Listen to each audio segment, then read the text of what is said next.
Olá, tudo bem? Estamos aqui no primeiro podcast da ABE de 2026. Cara, uma saudação maravilhosa para todos vocês, todos os nossos ouvintes.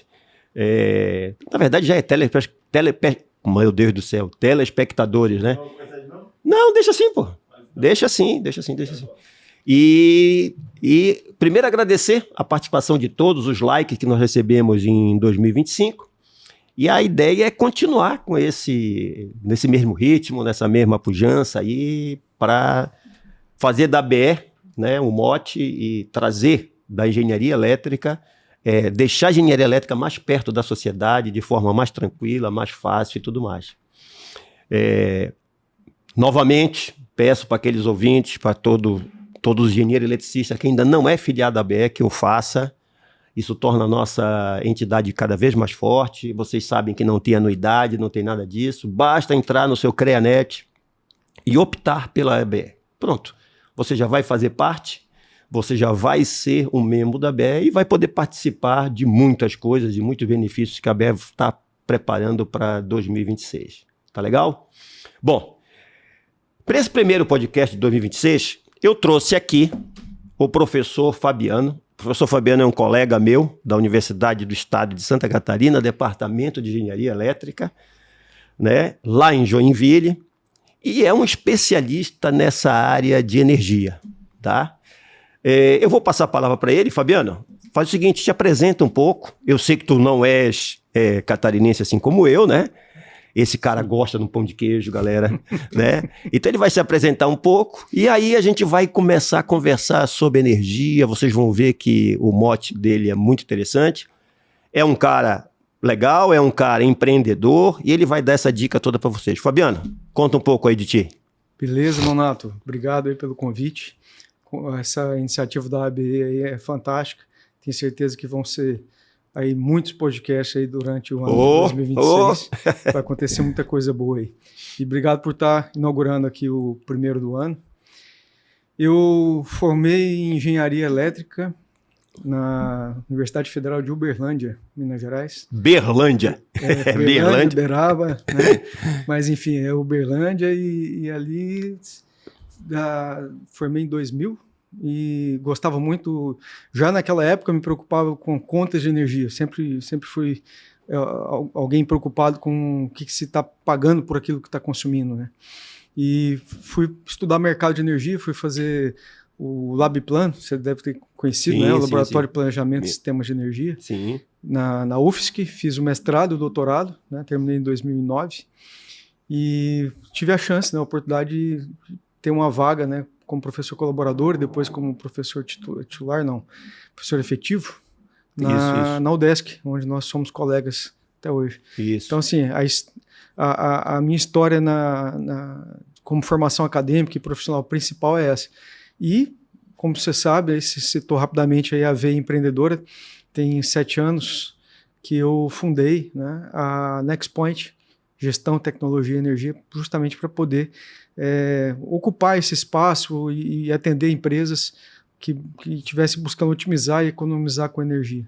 Show de bola, Fabiano. Isso, eu lembro disso aí, que numa época que eu estava ainda na coordenação de engenharia, projetos e obras da UDESC, tá lembrado? Claro. E aí eu tinha, na época o reitor, eu acho que era o professor Marcos Tomasi, e eu tinha feito uma implantação do fotovoltaico na universidade, através do programa de incentivo da Celesc, né, o PE Celesc, E nós montamos lá o fotovoltaico, e com essa verba que nós não pagamos, né, porque foi o incentivo da ANEEL e etc e tal, nós utilizamos essa verba para outros projetos, né? E eu lembro que lembra que nós conversamos sobre a gestão de energia na UDESC. Sim. E naquela época com uma planilha Excel. Conta um pouquinho disso aí, cara. Como foi que tu levantou isso aí? Bom, para chegar nesse aspecto, a gente está falando aqui, os profissionais, colegas nossos, que devem estar assistindo também o podcast, o que acontece? Existe uma demanda muito grande de trabalho dentro da engenharia elétrica e preocupações, desde de quem elabora projeto, quem executa projeto, de normas, regulamentações, é muita coisa que está em cima da mesa. Isso. E às vezes passa batido, né, aos olhos de nós engenheiros algumas oportunidades que são de menor, vamos dizer assim, você não tem uma infra para desenvolver, né? Você precisa estar atento às regras e achar a melhor solução dentro daquelas regras, né? Então, como vocês sabem, por exemplo, consumidores de média tensão, consumidores maiores, quem tem transformador próprio, né? Como é o caso da universidade, você paga tanto pela energia quilowatt-hora quanto pela demanda que você está contratando, né? Que é medida em quilowatts, aquela potência máxima que você tem ao longo do mês. Então, o que nós detectamos? Que a universidade tinha um comportamento sazonal ao longo do ano, de invernos com demanda muito baixa, porque usa pouco ar-condicionado, e no verão aquela demanda explode. E você tinha situações, ou que a demanda contratada estava muito baixa, deixando exposto, né? O que acontece para quem não está acostumado muito com isso? Se você tem uma demanda contratada de 100 kW, por exemplo, e se você tem 180 de demanda, aqueles 80 a mais, você paga o dobro como multa. Você paga o que usa mais o dobro. Exato. São 3 vezes o valor. Então, o que acontece? Tinha situações que a gente encontrava de demanda contratada muito baixa e outras situações que o centro não prestou atenção na época, tinha demanda muito baixa e a contratação estava lá em cima, né? Então, por exemplo, voltando em números, se você tem 100 de demanda contratada e você usa 60, você não vai pagar por 60. Você vai pagar pelo 100. Vai pagar pelo 100. A Celesc só um parênteses, sabe? Sim? A gente pode até achar que isso aí é uma avidez da Celesc. Não, porque a Celesc tem que se programar para ela saber o que é que ela está jogando na rede, né? Sim. Por isso que você tem uma demanda contratada. Por isso que a gente precisa de especialista, como o Fabiano está falando. Continua, Fabiano. Desculpa te interromper aí. Não, pode interromper quando quiser.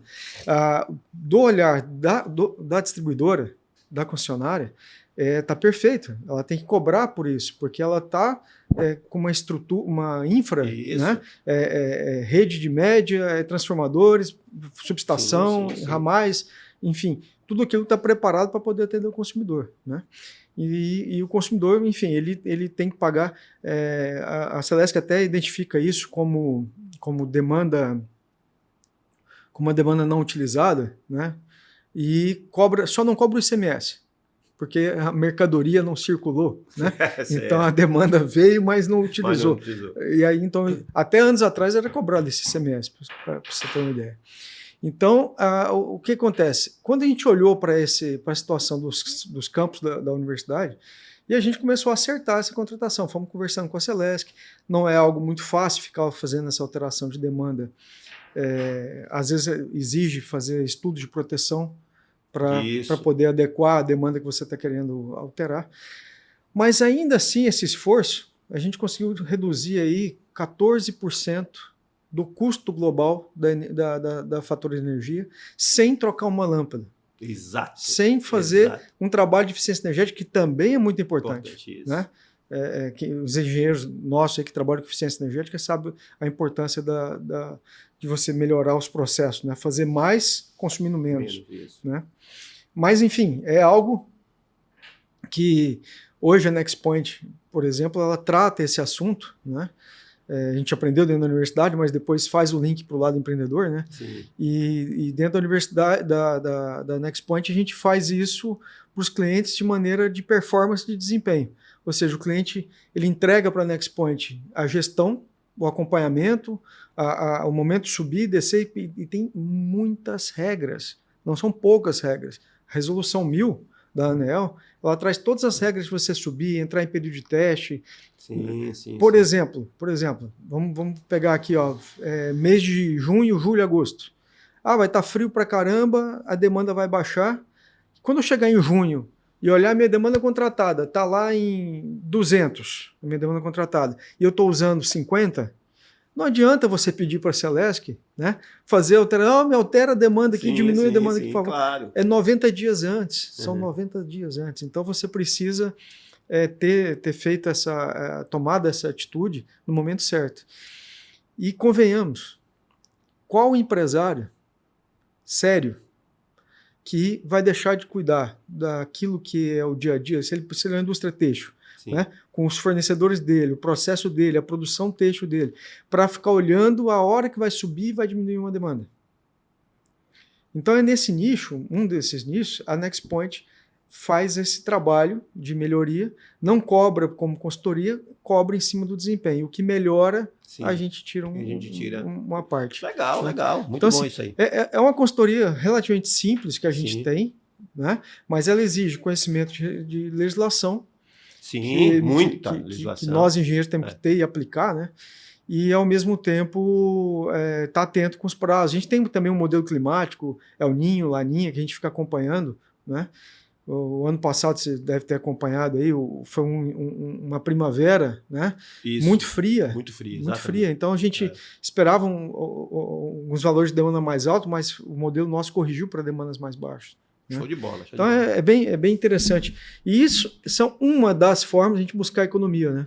Sim, sim, sim. Inclusive, eu lembro que nesse primeiro projeto aí que nós fizemos na universidade, foi interessante que tu conseguiste trazer uma parceria legal que foi a VEG, tá lembrado? A VEGnology? Sim. A VEGnology tem aquele painel, aquele dashboard maravilhoso, né? Onde a gente acompanha todas as medidas, né? Sim. Isso é interessante o ouvinte, o telespectador saber que quando a gente faz esse tipo de gestão, dentro de uma subestação, por exemplo, como o Fabiano colocou, média, tensão, etc e tal, quem consome bastante energia, a gente coloca alguns equipamentos na subestação que a gente tem leitura de tudo isso, né? Tensão, corrente. Com esses dados, a gente pode fazer um planejamento bem interessante. Inclusive, prever algum tipo de problema que possa estar acontecendo na subestação. Inclusive, Fabiano... Alertas também. Alertas, exato, alertas. Inclusive, algum tempo atrás eu tive com a Minipa do Brasil, né? E eles desenvolveram, inclusive, uma câmera termovisora bem interessante, onde até pelo ruído, ele capta ruído e dependendo do ruído, ele indica o que é que pode estar acontecendo. Eu quero ver se eu trago o pessoal aqui para a gente bater um papo sobre alguns equipamentos que nós temos. A ABE, só para vocês saberem, ó, mais uma.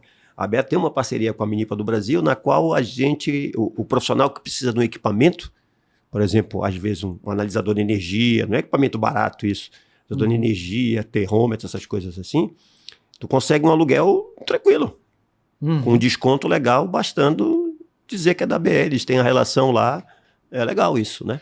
A Minip, ela tem uma área de pesquisa e desenvolvimento muito boa, né? Tem, e exato. Tem ex-alunos também da UDESC que já passaram pela Minipa também, né? Exato. A gente precisa, na engenharia, Nonato, a gente é uma mescla. Eu diria que eu tenho amigos, por exemplo, que são do direito, e são excelentes caras para contribuir com o setor elétrico. Então, sem dúvida. A gente tem que ter conhecimento tanto técnico da engenharia elétrica, a parte normativa, resoluções, regras, o que está acontecendo no setor elétrico nos últimos anos, a ebulição que nós estamos passando, mudanças que foram feitas na mini-reforma do setor elétrico do ano passado. Então, são questões que, se o engenheiro hoje tiver só preocupado com o manual da máquina e aquilo que ele vai instalar, que ele vai conectar, ele fica fadado a ficar ultrapassado. Sem dúvida. Não, né? Sem dúvida. Isso aí, Fabiano, tu tá colocando um negócio muito importante, né? Lembra? Bom, você já foi coordenador de curso da elétrica, assim como eu já fui, e nós mudamos o nosso PPC, o nosso plano, né? Sim. Mudamos a nossa matriz curricular, aperfeiçoamos, a curricularização da extensão está aí, para trazer projetos de extensão interessantes. E lembra que nós trabalhamos isso no nosso pleno departamento justamente pensando nisso, né? Já tem a disciplina de mercado de energia. Exato. Tem a disciplina de empreendedorismo. Exatamente. Inovação e tecnologia. Ou seja, são todas disciplinas que vão trazer esse novo engenheiro. Exato. Então, ó, você que está pensando em fazer engenharia, está aí, ó. É o UDESC. Inclusive, a nossa matriz curricular está muito interessante nesse ponto. Está muito interessante porque a gente cita isso, né? Inclusive, imagina, projetos elétricos. Vamos lá, projeto elétrico. Eu tenho que seguir as normas, pô. Sim. As normas estão aí, né? Então, se eu fizer um projeto da minha cabeça sem seguir determinadas normas, não vai adiantar de nada. Eu não vou conseguir aprovação desse projeto nos órgãos para poder mandar para frente a nossa, né? Mas deixa eu te fazer um outro questionamento aí, para você explanar um pouco aí para a gente, para esse público nosso aí.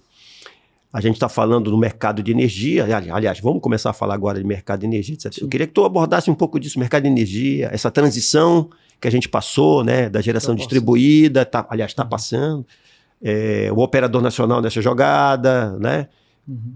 Fala um pouco, comenta um pouco aí tecnicamente para o nosso público aí, e a gente vai fazendo um bate-bola aí. Quando a gente começou a faculdade, né? Não faz muito tempo, né?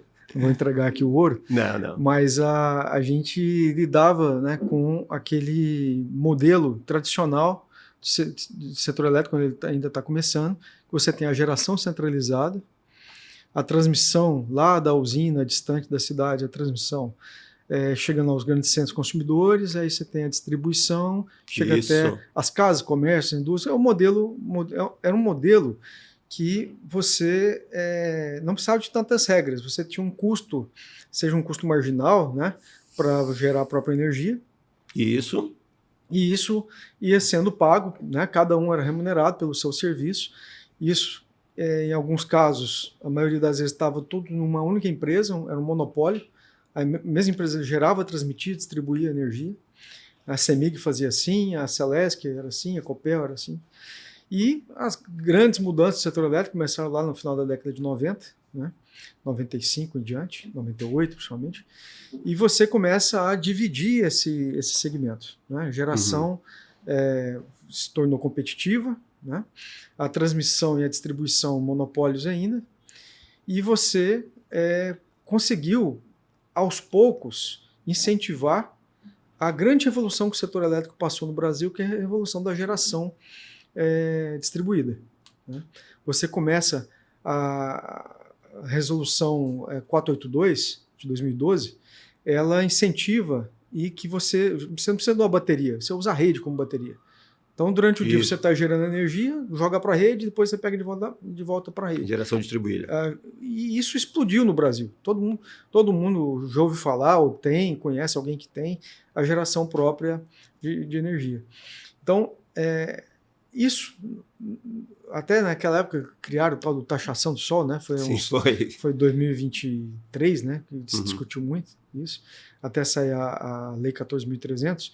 E o que acontece? Você que tem a geração própria, quando você consome energia, o segredo está aí. Se você consome energia no momento que você está gerando, é 1 para 1. A concessionária nem vê o que você está fazendo.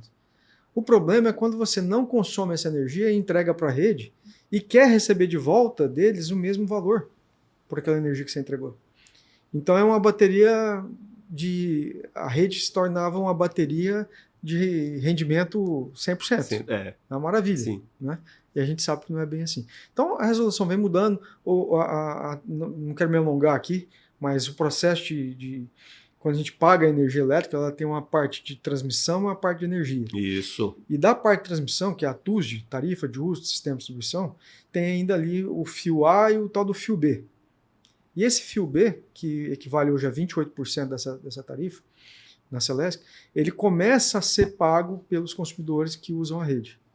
Então agora você começa a pagar um pedágio, agora não, né? Sim, já vem. Isso já 2023 para cá, né? E isso está crescendo, até 2029 vai se pagar 90% desse fio B, mas isso não inviabiliza negócios de geração própria. Né? Então, quando a gente fala em forma de economizar energia, uma das melhores ainda é gerar a própria energia. Quem tem condição. Gerar a própria energia 3 anos atrás, 4 anos atrás, era melhor. Mas o segundo melhor é agora. Né? Sim, momento. Sim. Então, quando você me pergunta assim, formas de buscar economia, aí quem não, um parênteses nisso aqui, né? Quem não tem condição de gerar a própria energia, não tem telhado, né? Tem uma padaria lá que está debaixo de um condomínio. Um prédio tem uma padaria embaixo, ele não tem telhado, não tem como gerar a própria energia. Hoje em dia tem várias cooperativas de energia solar. Então, isso. Os empreendedores vão lá, investem em geração solar própria e colocam debaixo os associados. E o que é a vantagem disso? Você paga um aluguel para participar dessa cooperativa, que somando o que você paga de aluguel, mais o que você paga para a concessionária, no nosso caso aqui é a Celesc, você tem aí um desconto que varia de 7%, 10%, 15%, depende do fornecedor. Sim. Então, assim, Quem não conhece aí uma padaria aí, que um supermercadinho que tem uma câmara fria, tem lá uma fatura de R$8.000. Uhum. R$800 ele está jogando fora todo mês se ele não busca uma solução dessa, né, que dá essa economia. Sim, e isso você não vê muito, a Celesc não vai falar, o Jornal Nacional não vai falar, né? Isso aí, quem fala para ele é o pessoal que trabalha nessa área. Por isso que é interessante, né? Tu conhecia a NextPoint, conhecia algumas empresas nesse sentido, porque é uma abertura que o cara vai receber, né? Uma consultoria que o cara vai receber. Ó, tu podes evoluir por aqui. Você falou um negócio interessante da bateria, que é a rede, né? Alguns não chamo de cliente, mas alguns amigos que eu sempre conversei sobre projeto de geração distribuída, né? Uma das dicas que eu sempre dava era o seguinte: olha, se você puder fazer a tua geração e armazenar isso aí contigo, cara, faz o que tu consome, porque geralmente tu não consome tudo, e tu poder armazenar, começar a ter o teu próprio sistema de armazenamento, e nem ligar na rede, cara, é a melhor coisa que tu faz. Porque tu não precisa comunicar nada, e tu tá gerando a tua energia, tu tá lá, tu vai pagar mínimo pra Celesc, e a vida que segue, meu amigo, vida que segue. Inclusive, nesse sentido, aí eu passo mais um gancho aí para ti. Essa história do tarifa branca, Sim. Como é que é isso? E também de armazenamento de energia, como é que tá essa história aí? Operador nacional, essa brincadeira toda aí. Eu vou começar pelo armazenamento de energia, porque a gente estava falando de solar, né? Isso. Que é bem bacana. O que acontece? Você tem hoje no Brasil,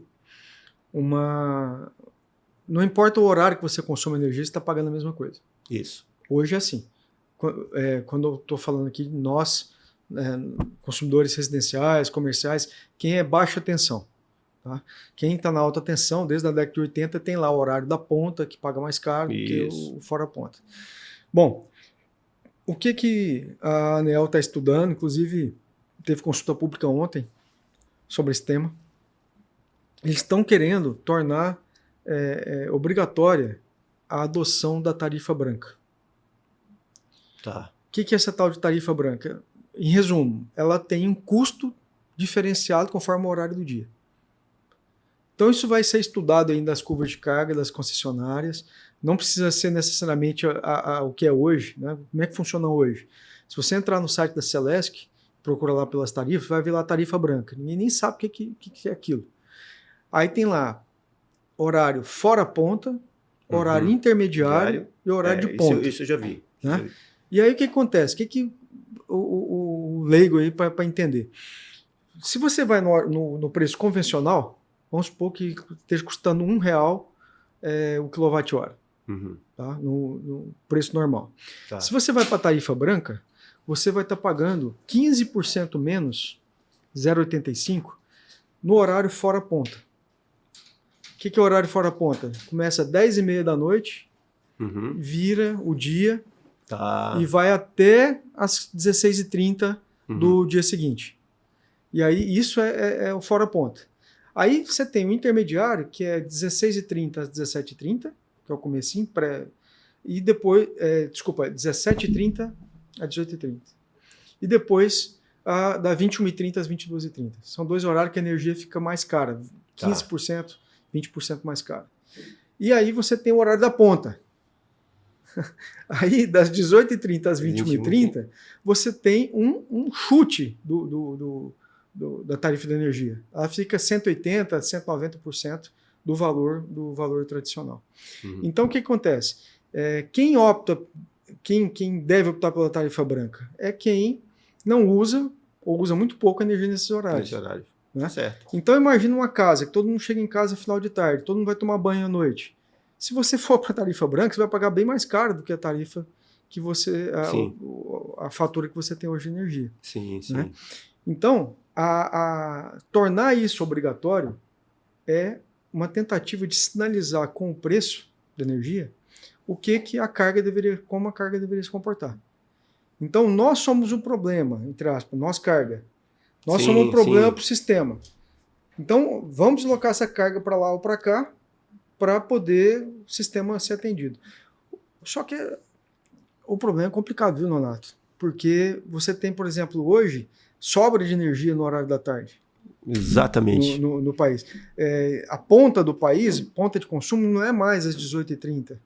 Depende da época do ano. Então, é uma equação que os especialistas estão estudando muito, né, para ver como que vão fazer para se vai adotar isso de maneira obrigatória ou não. Sim. Quem que escapa disso? Todo esse arcabouço, o que está se bolando aí? A pessoa que puder instalar o sistema híbrido.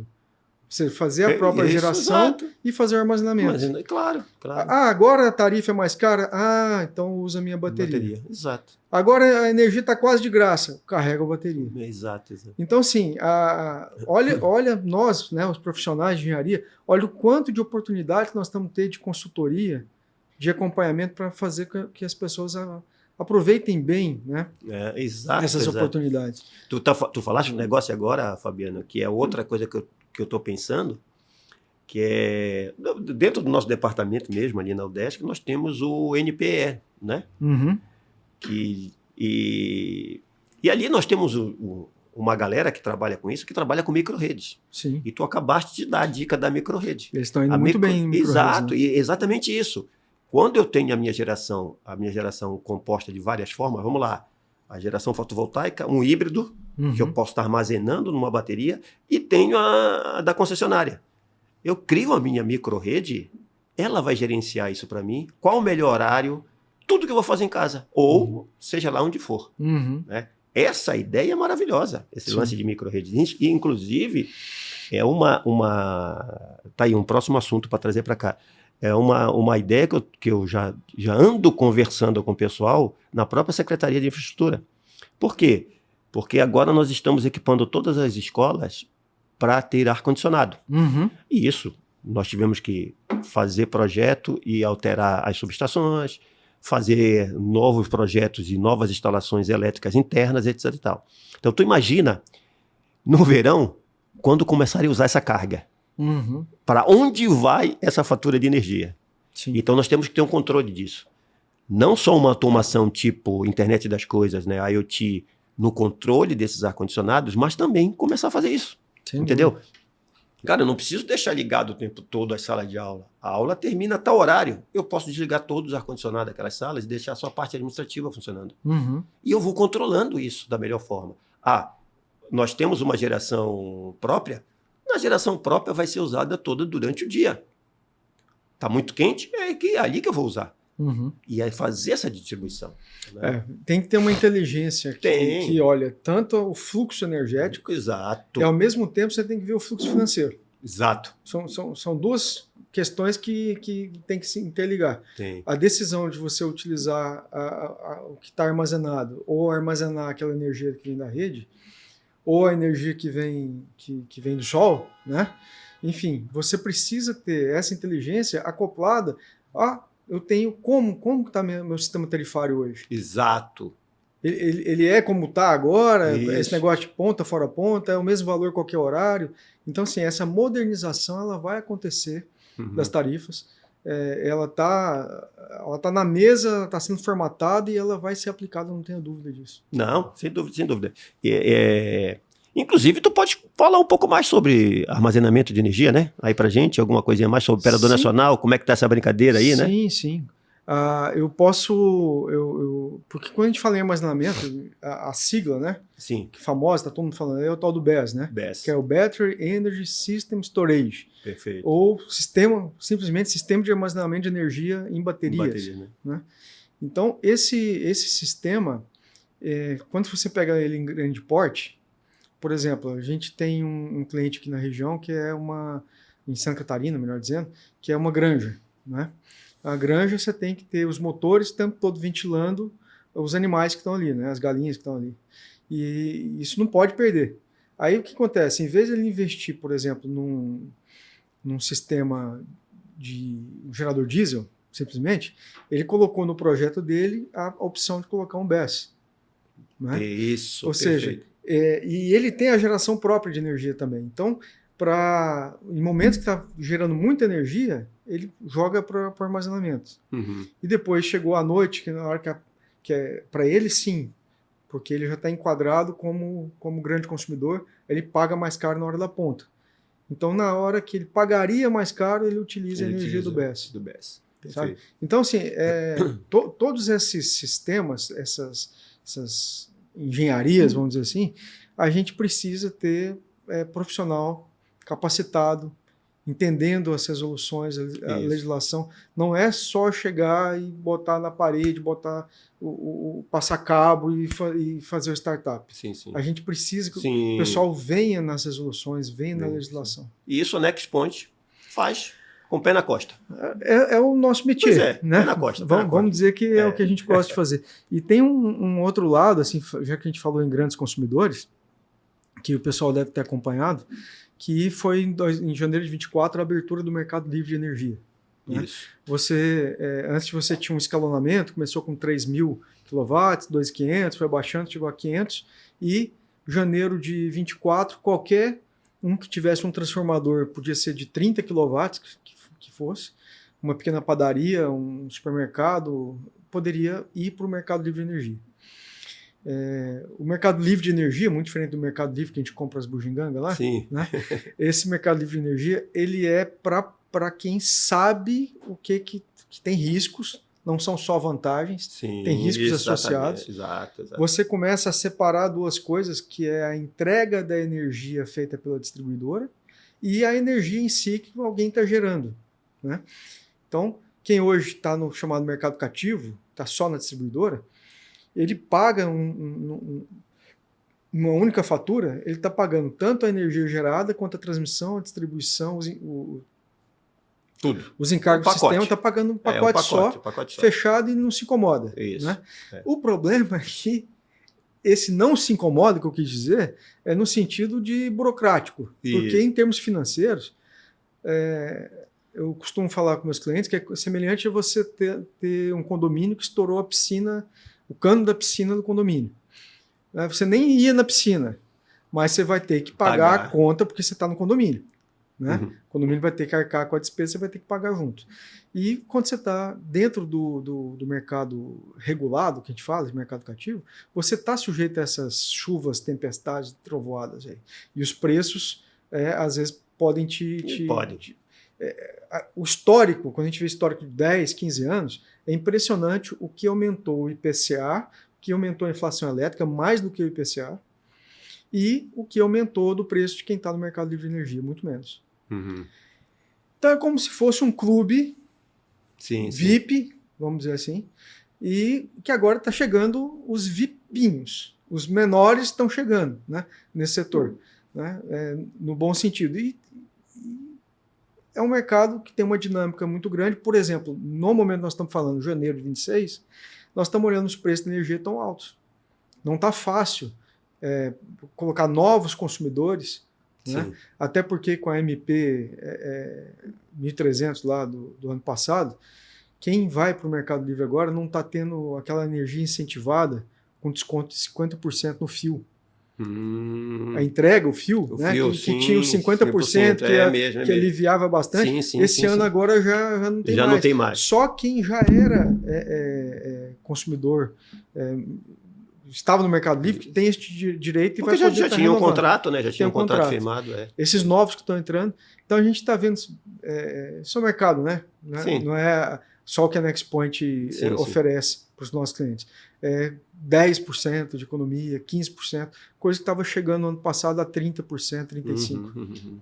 Não, legal. E, Fabiana, um outro detalhe também que é interessante a gente falar, você comentou no início aí, que é não só a qualidade de energia é muito importante, até porque quando a gente faz qualquer tipo de modificação, geração, até mesmo uma geração distribuída, é interessante a gente cuidar com a carga, né? A gente, como você disse no início, fazer mais com menos. Sim. Então é importante a gente cuidar com a carga para ter eficiência legal. Mas o que o pessoal, às vezes, não se toca é que quando eu faço a minha geração de energia, apesar da qualidade, eu estou gerando e estou consumindo, está próximo, a qualidade é melhor dessa energia, mas nós temos potência ativa e potência reativa. Sim. Né? Será bom tu dar um toque nisso aí, já que não quero me meter no assunto, tu manda bala nisso aí. Não. Foi bom você lembrar, algo que acontece. Inclusive, esse cliente mesmo que eu citei da Granja, Sim. Né? O que acontece? A gente tinha a situação de você tem máquinas, a maioria das motores com inversores e tudo mais, então aquilo tem um fator de potência na casa de 0,82, 85 no máximo, tá? Operando. Se você entra com a geração de potência ativa, você concorda que você vai diminuir a potência ativa que você pede da rede? Sim. Quando tu fala ativa, vamos lá, o nosso fotovoltaico. Isso. É ativo. Isso. Você entrou com a potência ativa. A ativa é aquela que produz trabalho, aquela que faz força. Isso. Então acontece, quando você usa do fotovoltaico, você vai diminuir a sua potência ativa da fábrica, da granja. Isso. A concessionária que você está conectado com ela, você não está off-grid, você está conectado com ela. Aí você chega para ela e fala assim, agora eu não quero mais aqueles 200 kW que eu estava puxando de potência ativa, não. Eu quero só 50. Quero menos, quero só 50. Ela, tudo bem, você pode pegar os seus 50 aqui. Mas sabe aquele 130 kWh reativo, kVA, que é a grandeza que nós engenheiros somos engraçados, a gente tem sigla que tem 5 letras, né? kVAR hora. Né? E essa energia reativa que eu preciso para tocar a fábrica, eu quero continuar pedindo ela. Isso. Porque meu fotovoltaico não me entrega. Eu quero pedir ela aqui da concessionária. A concessionária olha para aquilo, você está me pedindo 150 aqui de reativo e está consumindo só 50? Deixa comigo, vou te cobrar um negocinho legal aqui. O excedente de reativo vai lá em cima. Exato. Né? O fator de potência desaba. Então isso é natural. E isso acontece em quase todas as instalações elétricas industriais que têm geração própria de energia. Isso é comum. Então, o que é mais comum? Essas empresas vão lá, instalam um banco de capacitores. Né? O que a gente fez no estudo, acompanha muito de perto. A gente tem uma telemetria lá na NexPoint, a gente acompanha aqui no celular os nossos clientes em tempo real, como é que está o consumo de energia. E na telemetria a gente percebeu que as variações eram tão rápidas quanto o movimento das nuvens. Então, se tiver um movimento de sombreamento ali sério acontecendo, aí a variação de potência é muito rápida. Reflete ali. Muito rápido. Muito rápido. Então, e banco de capacitor não resolvia. Aí a gente entrou com um sistema de compensação ativo, que é o SVG, não sei se você ouviu falar. Não, essa sigla não. É o Static Var Generator. Então, são sistemas, a gente importa isso aí. Tá. E aí, o tempo real, ele está corrigindo, deixando lá o fator de potência acima de 0,92, que é o necessário para não ter multa. Né? Olha, vocês acabaram de ouvir um negócio interessantíssimo aqui, que, cara, se não tiver um especialista, né? Se não tiver um engenheiro tomando conta disso, tá aí, você já tem a ideia da NexPoint, tá aí para isso, né? Cara, isso é um prejuízo grande. E no início o cara toma um prejuízo, nem sabe por quê, né? Então, quer dizer, tá aí a importância da engenharia no dia a dia, na economia, num monte de coisa. Tem muito empresário que não tem paciência de ver aquelas linhas. Sim. Ele olha a primeira linha que diz a data do pagamento e quanto que tem que pagar. Né? Às vezes dá um susto, dá um valor a mais, né? Mas você empresário aí que estiver me ouvindo, né? Nós aí profissionais aí, gente, vamos ficar atento, tem oportunidades. Observa a sazonalidade de demanda, vê se não tem um espaço para você fazer uma quebra nessa demanda ao longo do ano. Sim, né? Claro, é isso mesmo, E o excedente tem solução, né? Sim. Você tem as mais antigas soluções, que é aquela, bota o capacitor junto da carga, né? O cara partiu a máquina, entra o capacitor junto. Tem outros que é centralizado.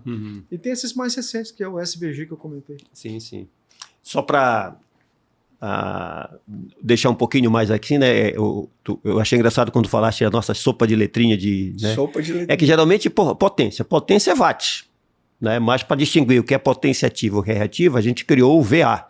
VA nada mais é do que volt e ampere. Volt e ampere é o produto de tensão e corrente, que também é watt. É watt, perdão, né? Só que é o seguinte, ali a gente define o VAR, que é o reativo, né?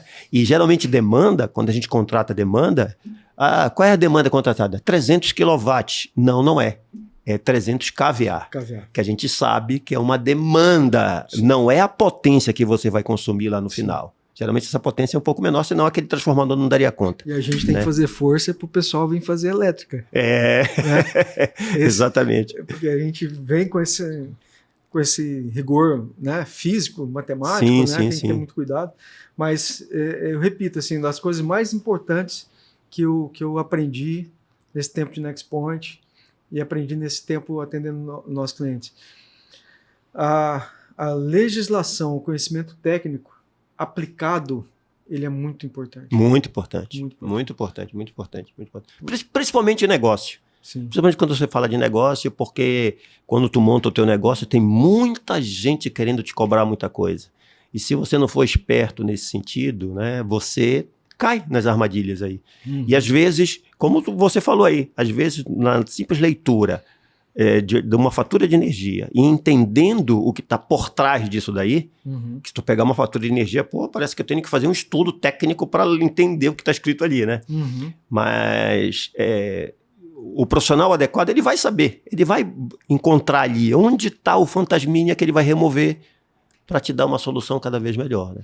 Solução técnica, ela abrange não só a técnica mesmo, como um bom projeto, a definição da carga, mas também a legislação que está amparando tudo isso, para você saber onde se buscar nisso, né? E assim, Nonato, você está dentro da universidade ainda, né? Nós somos colega de departamento lá. Às vezes tem uma visão, né, que o professor tem que dar aula. O professor tem que estar ligado à pesquisa, à extensão, ensino, tem que estar dentro da universidade dando aula. E no meu caso, a minha carreira me levou a desenvolver um projeto paralelo como empresário, né? Mas o crescimento de resolver as coisas na prática, no dia a dia, lá fora, isso me trouxe uma bagagem para estar dentro da sala de aula. Sem dúvida, Fabio, sem dúvida. Com uma informação mais precisa, sem dúvida, aplicada, experimentada, para não ficar alguma coisa que fique só na teoria, né? E eu tô fazendo essa introdução aqui, até para te falar aqui em primeira mão. A gente está começando esse semestre um projeto de pesquisa sobre as consequências da aplicação do BES no sistema elétrico brasileiro. Ou seja, tanto muito bom isso aí, muito bom. Indústria que quer colocar, né, e quer entender os ganhos, as vantagens desse sistema. Então a gente começa a fazer pesquisa pensando nesse novo mundo que está se abrindo, né? A gente nem falou a sua especialidade, né, eletromobilidade aqui. Então o BES vai estar inserido nisso. Vai estar inserido. As casas, né, quem tem poder aquisitivo, né, melhor, vão ter lá suas baterias, né, e esse pessoal vai poder começar a experimentar essas vantagens. A ideia é, quem sabe a gente chega, como já existe no resto do mundo, que quando você estaciona seu carro e conecta o seu carro na sua casa, se o teu carro tiver com bateria plena, ele vai estar alimentando algum cômodo da tua casa. Sim. Como ele também vai estar recebendo se ele estiver precisando de energia, sim, né? Não, esse é Fabiano, esse foi um papo muito top. Isso que nós conversamos, e esse último ponto aí que você falou é importantíssimo, né? Há algum tempo atrás, a universidade, ela tinha ainda aquela carga de professores 20 horas. Aquela carga de professores 20 horas era justamente isso, algum tempo atrás. Era para trazer aquele professor que estava na indústria, que estava fora da universidade. Porque tu tinha a parte acadêmica, mas tu trazia a experiência de fora. Hoje em dia, com essa quebra aí, 40 horas, até por critérios de MEC, para tu pontuar a universidade, classificar a universidade, cara, eu tenho lá minhas dúvidas disso aí, né? Mas hoje é 40 horas. E muitas vezes o professor que está na frente aí ministrando aula, fazendo pesquisa, aquele cara, ele fez a graduação, ele fez o mestrado, ele fez o doutorado, passou no concurso público, é professor e está lá. Ou seja, experiência do dia a dia nenhuma. Né? Isso, agora, assim, nós estamos falando de maneira geral, sim, né? Sim. Mas a gente vê contribuições excepcionais. Nosso departamento, ele é muito bem servido. Não, tranquilo, não tenho dúvida disso. Apesar dele ter poucos professores, infelizmente aposentaram muitos professores e não foram repostos, né? Mas as contribuições elas são fantásticas, né? Sim. Eu estou me defendendo quando eu digo assim, poxa, eu estou dentro da universidade, também estou fazendo um trabalho, né, de empreendedor, né? Mas a gente tem, sempre que possível, trazer o que essa empresa desenvolve de volta para a universidade, realimentar. Sim, sim, sim. É mais honesto com a universidade. Né? Sim. Não, mas eu estou dizendo isso até pelo seguinte, ó, eu não sou contrário a isso. É importante porque um país desenvolvido, ele não vive sem pesquisa também, tá? Não vive sem pesquisa, né? Não vive sem engenharia, primeiro ponto, e não vive sem pesquisa. Mas o que eu quero dizer com isso é o seguinte, é que por isso que algumas mudanças no currículo, como a curricularização da extensão, porque tu começa a buscar junto da sociedade trazer coisas para a universidade, projetos, etc. Tal, que começa a envolver o aluno nisso. O que a gente tem que desmistificar também é o seguinte, o engenheiro, ele é um profissional liberal, pô. Ele não precisa ser empregado, né? Tu sai com um arcabouço maravilhoso. Tu és uma empresa ambulante, pô. Sim. Com o que tu podes fazer e etc e tal, né? Você falou bem, nosso departamento está bem. Nós temos, alguns laboratórios lá maravilhosos que renderam patentes, né? Tanto na parte biomédica como na parte de energia. O nosso mestrado e doutorado recebeu uma avaliação muito boa agora. Então, quer dizer, estamos bem, o Udesc está bem. Está bem. E eu acho que... Tem que ter mais professor. Precisamos que a gente está argolado. E detalhe, né? Esse tem que ser o nosso retorno para a sociedade, né? E estamos fazendo bem e vamos continuar fazendo bem. Mas, cara, eu quero te agradecer por estar aqui hoje. Chegou aqui no estúdio o presidente da ABL, está ali ouvindo a gente também. Valeu, Fronza, tá? Esse cara aí está fazendo um excelente serviço na frente da ABE, tá? Muitos projetos nós desenvolvemos esse ano. Aliás, perdão, ano passado. E esse ano já estamos na linha com alguns, né? Para trazer o profissional para cá. De novo, hein, galera? Se filie à ABE. É só ir no CreaNet e optar pela ABE. Simples, fácil, não dói.